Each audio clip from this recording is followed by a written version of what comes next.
এই মেথড আমরা দেখতে পাচ্ছি আমাদের বৃত্তের কেন্দ্র দেওয়া আছে 3,30 ডিগ্রি এবং বৃত্তটা x অক্ষকে স্পর্শ করে। বৃত্তটার পোলার সমীকরণ এটা করে। আমরা জানি বৃত্তের কেন্দ্র যদি হয় r1, θ1 এবং r থিটা যদি বৃত্তের উপর কোনো একটা বিন্দু হয়, ব্যাসার্ধ যদি হয় a, তাহলে বৃত্তের সমীকরণ হচ্ছে এইটা। আমরা কি বৃত্তের কেন্দ্র জানি? হ্যাঁ, আমরা বৃত্তের কেন্দ্র r1, θ1 জানি। ব্যাসার্ধ জানি না। ব্যাসার্ধটা বের করার জন্য হচ্ছে আমাদের ঝামেলা হবে। তো আমরা যেটা করতে পারি, এটা হচ্ছে ধরো সাপোজ সেই বৃত্তের কেন্দ্র হচ্ছে 3,30 ডিগ্রি। তার মানে আমরা যদি এখানে একটা বৃত্ত আঁকি বা একটা স্থানাঙ্ক অবস্থা আঁকি, যেহেতু বলা হয়েছে বৃত্তটা x অক্ষকে স্পর্শ করেছে, তাহলে এবং আমরা বৃত্তের কেন্দ্রের স্থানাঙ্ক জানি 3,30 ডিগ্রি, তার মানে বোঝাই যাচ্ছে মূল বিন্দুর সাথে আমরা যদি এই বৃত্তটাকে কানেক্ট করে দিই, মূল বিন্দুর সাথে আমরা যদি আমাদের এই রেখাটাকে কানেক্ট করে দিই, তাহলে এই রেখাটার দৈর্ঘ্য হবে 3 একক এবং এটার মান হবে 30 ডিগ্রি। এটা তো নির্দিষ্ট আমরা জানি, রাইট? 3,30 ডিগ্রি মানে কি? মূলবিন্দু থেকে দূরত্ব তাই 3 একক, এক্স অক্ষের ধনাত্মক দিকের সাথে কোণ হচ্ছে 30 ডিগ্রি। তাহলে আমাদের ব্যাসার্ধ লাগবে। ব্যাসার্ধ কোনটা? এটা না? ব্যাসার্ধ হচ্ছে ডেফিনেটলি এটা। তাহলে ব্যাসার্ধ যদি এটা হয়, আমরা এই ত্রিভুজের ক্ষেত্রে ব্যাসার্ধ কিভাবে বের করবো? ধরো আমাদের মূলবিন্দু হচ্ছে ও, এটা হচ্ছে এ, এটা হচ্ছে বি সাপোজ। তাহলে আমাদের এবি লাগবে, এবি দূরত্বটা লাগবে। এবি দূরত্বটা হচ্ছে আমাদের ব্যাসার্ধ a. A equal to A B equal to আমরা বলতে পারি এটা হচ্ছে কি? লম্ব।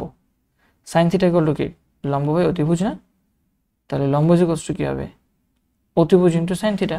তার মানে আমাদের এবি ইজ ইকুয়ালস টু হবে 3 ইন্টু সাইন 30 ডিগ্রি এবং সাইন 30 ডিগ্রি মান হাফ, তার মানে 3/2। এটা হচ্ছে আমাদের ব্যাসার্ধ। তাহলে আমরা ব্যাসার্ধ এর মান পেয়ে গেছি। আমাদের সেন্টার r1, θ1 জানি, জাস্ট এখানে মানগুলো বসাই দেব। সুতরাং আমাদের যে বৃত্তের ইকুয়েশন, সেই বৃত্তের ইকুয়েশন হবে r স্কোয়ার মানে 3/2 whole square equals to a square equal to r square plus r1, এখানে r1 হচ্ছে 3 square minus 2r into 3 cos theta minus θ1। Theta মানে মান হচ্ছে 30 ডিগ্রি বা π/6 তুমি করে দিতে পারো, রাইট? 3, 6, 18, ইয়েস, ঠিক আছে।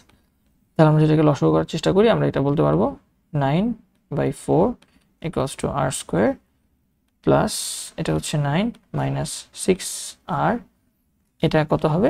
থিটা মাইনাস π/6 বা থিটা মাইনাস 30 ডিগ্রি। দেখো তুমি থিটা মাইনাস 30 ডিগ্রিও লিখতে পারো, যেহেতু প্রশ্নে আমাদের থিটা মাইনাস 30 ডিগ্রি লেখা আছে, আমরা সেটাই রেখে দিই। তাহলে আমরা যেটা দেখতেছি সেটা হচ্ছে এপাশের 9, এপাশের 9 হয়তো কাটাকাটি যায়। কাটাকাটি যায় কি? বা যেটা করতে পারো 4 দিয়ে গুণ করে দিতে পারো সবগুলোকে।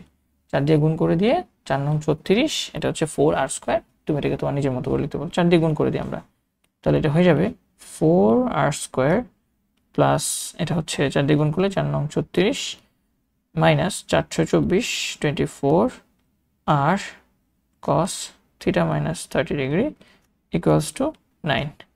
এখন এক পাশে নিয়ে আসো, তাহলে 4r স্কোয়ার প্লাস বা মাইনাস, আগে 24r লিখি, 24r cos theta minus 30 degree লিখি, তারপর 36 থেকে 9 যদি বিয়োগ হয়, তাহলে আমাদের থাকে হচ্ছে 27 প্লাস 27 ইকুয়াল টু 0।